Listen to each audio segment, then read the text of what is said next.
It all started with the storm that raged through our small town, tearing down power lines and leaving us in darkness. I sat alone in my dimly lit living room, the only source of light coming from the flickering candle on the table. My phone was dead, and the only thing that seemed to work was my old battery-powered radio. As I twisted the dial, trying to find some news or music to ease my anxiety, I stumbled upon a station that sent chills racing down my spine. The static cleared, and I heard the unmistakable sound of screams, desperate and haunting, as if echoing from a place that should not exist. I couldn't shake the feeling that these cries were not meant for this world. Curiosity got the better of me, and I kept listening, caught in a trance by the horror emanating from the tiny speaker.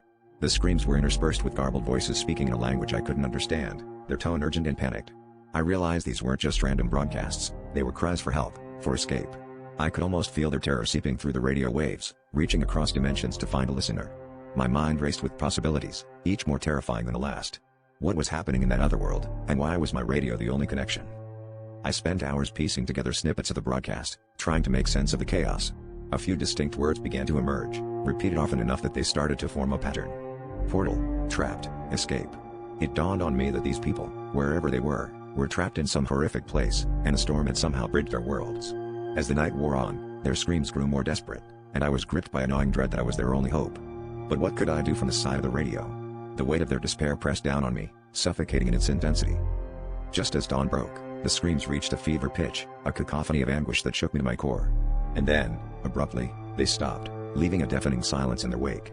My radio crackled, and a single, clear voice broke through, speaking directly to me. "We're coming," it said, calm and chilling. The radio went dead, and I was left alone in the quiet aftermath of the storm, the implications of that final message sinking in. The power returned later that day, but the air was thick with an unsettling anticipation. I knew that whatever had been unleashed during the storm was not finished with me.